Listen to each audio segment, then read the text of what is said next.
Finland के NATO का सदस्य बनते ही नेटो ने एक युद्ध अभ्यास की तैयारी कर ली, जिसमें फिनलैंड की सेना भी शामिल होगी। यह अभ्यास जून में होगा, जो 10 दिन तक चलेगा। यह जानकारी डिफेंस वन नाम की वेबसाइट ने दी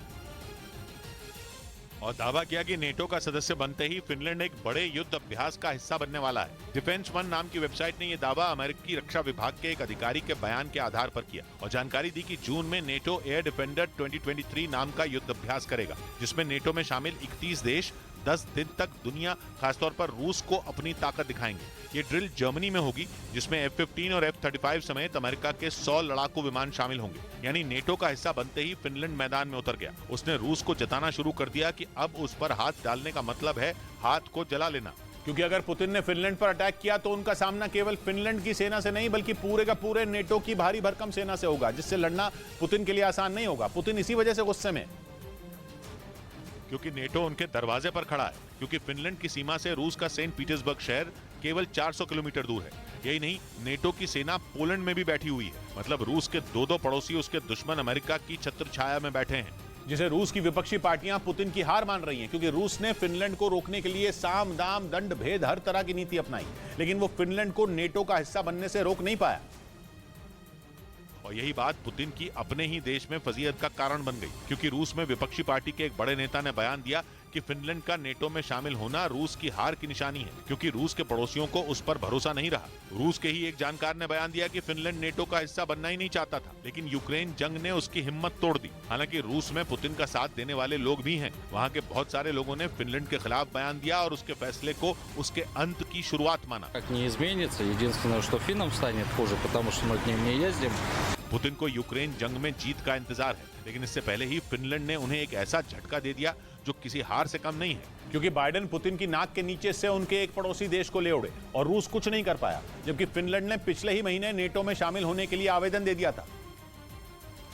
मतलब पुतिन कई महीनों से जानते थे कि फिनलैंड नेटो में शामिल होना चाहता था। हालांकि तुर्की की वजह से उसे नेटो का सदस्य बनने में करीब 10 महीने लग गए, लेकिन आखिरकार पूरे तामझाम के साथ नेटो चीफ ने फिनलैंड का नेटो में स्वागत किया, जिसके बाद रूस पर मानसिक दबाव बढ़ने लगा। क्योंकि रूस और फिनलैंड 1300 किलोमीटर लंबा बॉर्डर शेयर करते हैं। फिनलैंड नेटो देशों को बाल्टिक और आर्कटिक सागर में एंट्री लेने का रास्ता भी देता है, जिससे उसे रूस की चौतरफा घेरेबंदी का चांस मिल जाता है। और फिनलैंड रूस से दो हाथ करने के मूड में आ चुका है, क्योंकि जून में वो पहली बार नेटो के सदस्य की हैसियत से एक बड़ी ड्रिल का हिस्सा बनेगा और यूरोप में उसकी सेना पुतिन को आंखें दिखाएगी। इधर महाराष्ट्र के अहमदनगर में हुई पत्थरबाजी के मामले में पुलिस ने 16 आरोपियों को गिरफ्तार कर लिया। वहां एक दिन पहले 2 गुटों के बीच मारपीट हुई, जिसके बाद दोनों तरफ से पथराव और आगजनी शुरू हो गई और बाद में यह मामला पुलिस तक पहुंच गया। पुलिस ने इस मामले में 41 लोगों के खिलाफ केस दर्ज किया, जिनमें 16 आरोपियों को गिरफ्तार कर लिया गया। कुछ लोग अफवाह वगैरह फैला रहे हैं। अफवाह फैलाने की आवश्यकता नहीं है, शहर में शांति है। दोनों ओर से हुई मारपीट और पथराव में 4 लोग घायल भी हुए। इस बीच रूस के खिलाफ जंग जीतने के लिए यूक्रेन ने उसी के Tu-22M3 बॉम्बर एयरक्राफ्ट को हथियाने की कोशिश कर दी, जिसका दावा एक रिपोर्ट में किया गया। दावे के मुताबिक इसके लिए यूक्रेन ने फुल प्रूफ प्लान भी बनाया, लेकिन उसकी इस साजिश को रूस ने नाकाम कर दिया और यूक्रेन के इरादे पर पानी फेर दिया। रूस ने Tu-22M3 बॉम्बर एयरक्राफ्ट के उस पायलट को ढूंढ निकाला, जिसकी मदद से वो जंग में रूस के खिलाफ उसी के घातक बॉम्बर का इस्तेमाल करना चाहता था, जिससे अमेरिका भी खौफ खाता है। रूस का ये Tu-22M3 बॉम्बर एयरक्राफ्ट परमाणु हमले को अंजाम दे सकता है। इसका पता कोई रडार सिस्टम भी नहीं लगा सकता और ये किसी भी युद्धपोत को पल भर में बर्बाद कर सकता है। यूक्रेन ने इसे हथियाने के लिए रूस के उस पायलट को मोटी रकम का लालच दिया था, मगर इससे पहले कि वो यूक्रेन की सीमा में एयरक्राफ्ट उतार पाता, रूस ने उसे ढूंढ निकाला। उधर अमेरिका जंग लड़ने के लिए अपने दुश्मन और इराक के तानाशाह रहे सद्दाम हुसैन की राह पर चलता दिख रहा है। अमेरिका तोप का ऐसा गोला बना रहा है जो इतना दमदार होगा कि कई मिसाइलों को भी पछाड़ देगा। सद्दाम हुसैन भी ऐसी सुपर गन यानी बड़ी तोप बनाने की कोशिश में थे, जो 1000 किलोमीटर दूर एक गोले दागने की ताकत रखती है।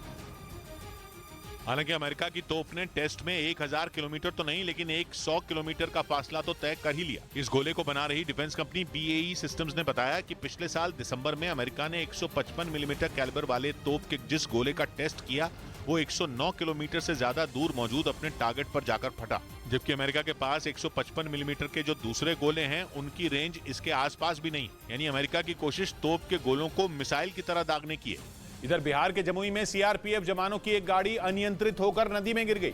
इस हादसे की वजह से उस गाड़ी में मौजूद 4 जवान घायल हो गए, जिनमें 2 की हालत गंभीर बताई गई। CRPF जवानों की गाड़ी उस वक्त हादसे का शिकार हुई जब एक गाड़ी ने उन्हें ओवरटेक किया, जिसकी वजह से सीआरपीएफ जवानों की गाड़ी अनियंत्रित होकर नदी में गिर गई। इस बीच दावा किया गया कि अमेरिका ने अपने परमाणु बॉम्बर B-52 को उत्तर कोरिया की हवाई सीमा में उड़ाकर किम जोंग उन को दहशत में डाल दिया। अमेरिका का दावा है कि उत्तर कोरिया नए परमाणु मिसाइल के परीक्षण की तैयारी में है। जिसके बाद किम जोंग उन को कड़ा संदेश देने के लिए ही बाइडेन ने B-52 बॉम्बर उत्तर कोरिया पहुंचाए। ये बॉम्बर वहां दक्षिण कोरिया के साथ जारी युद्धाभ्यास के लिए पहले से मौजूद थे और जब उत्तर कोरिया के परमाणु परीक्षण की खबर सामने आई तो अमेरिका ने इन्हें उड़ाकर किम जोंग उन को चेतावनी दे दी। क्योंकि महीने भर पहले ही किम जोंग उन की बहन ने दक्षिण कोरिया और अमेरिका को अंजाम भुगतने की धमकी दी थी और महीने भर बाद एक और परमाणु मिसाइल का परीक्षण दक्षिण कोरिया के लिए खतरनाक साबित हो सकता था। इसलिए अमेरिकी फौज ने इस सैन्य अभ्यास को बढ़ाने का फैसला भी लिया था। हालांकि उत्तर कोरिया फिर भी मिसाइलों की टेस्टिंग से बाज नहीं आया, जिसके बाद अमेरिका ने अपने शक्तिशाली B-52 बॉम्बर को उड़ाकर उसे हद में रहने की चेतावनी दी। इधर दिल्ली के पूर्व डिप्टी सीएम मनीष सिसोदिया को राउज एवेन्यू कोर्ट से राहत नहीं मिली। अदालत ने उनकी न्यायिक हिरासत 17 अप्रैल तक बढ़ा दी।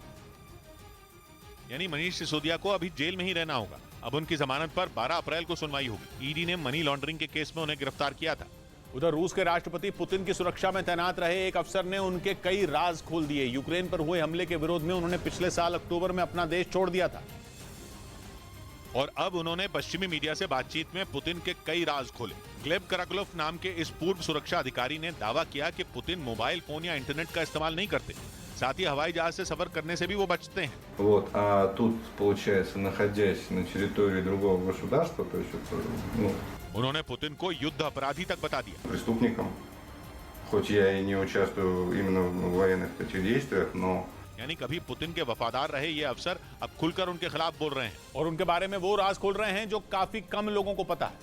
ग्लेब कराक्लोफ 2009 से 2022 तक पुतिन की सुरक्षा टीम का हिस्सा थे, जो पिछले साल परिवार के साथ तुर्की के रास्ते लंदन पहुंच गए।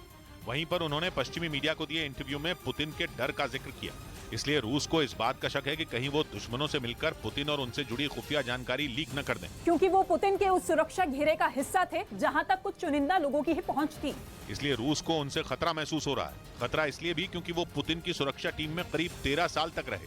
इधर चीन से तनाव के बीच पश्चिम बंगाल के कलाईकुंडा एयरबेस पर अगले हफ्ते अमेरिका और भारत की वायुसेना का बड़ा अभ्यास शुरू होगा, जिसमें भारतीय वायुसेना के तेजस, रफाल और सुखोई जैसे लड़ाकू विमान हिस्सा लेंगे, जो अमेरिका के F-15 लड़ाकू विमानों के साथ मिलकर अपनी ताकत दिखाएंगे। भारत और अमेरिका की वायुसेना के बीच कोप इंडिया नाम से यह अभ्यास 10 अप्रैल से शुरू होगा, जो 21 अप्रैल तक चलेगा। इस अभ्यास के दौरान दोनों देशों के लड़ाकू विमान बंगाल के जिस कलाईकुंडा एयरबेस से उड़ान भरेंगे वो देश की सुरक्षा के लिहाज से बेहद अहम है, क्योंकि ये एयरबेस LAC से ज्यादा दूर नहीं है। यानी वहां से चीन की हरकतों का जवाब आसानी से दिया जा सकता है। यही वजह है कि 11 दिनों तक अमेरिका और भारत के बीच होने वाले इस अभ्यास पर चीन की भी निगाहें होंगी, क्योंकि ताइवान पर अमेरिका के साथ चीन की तनातनी बढ़ती जा रही है। उधर दिल्ली के निहाल विहार इलाके में 2 बदमाशों ने पुलिस वाले की पकड़ से भागने की कोशिश की। बदमाशों को भागने का सीसीटीवी वीडियो भी सामने आया, जिसमें एक बदमाश पुलिस से बचकर भागता दिखा और इसी बीच एक मोटरसाइकिल सवार वहां आ गया। बदमाश मोटरसाइकिल पर बैठकर भागने ही वाला था कि पुलिस का जवान बिल्कुल उसके करीब पहुंच गया, लेकिन बदमाश के हाथ में पिस्तौल भी थी। वो डराने के लिए पिस्तौल तान कर खड़ा हो गया, लेकिन सामने उसे पकड़ने के लिए पुलिस का जवान भी तैयार था। इसके बाद जो हुआ, ब्रेक के बाद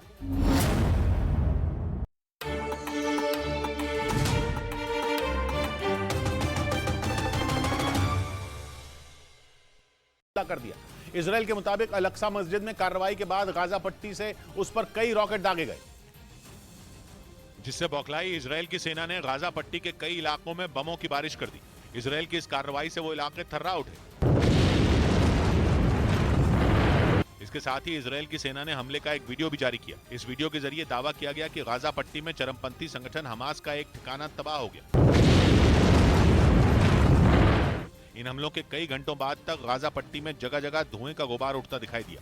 बाद में फिलिस्तीन ने यह आरोप लगाया कि वहां मौजूद कुछ शरणार्थी शिविरों को भी इन हमलों से नुकसान पहुंचा।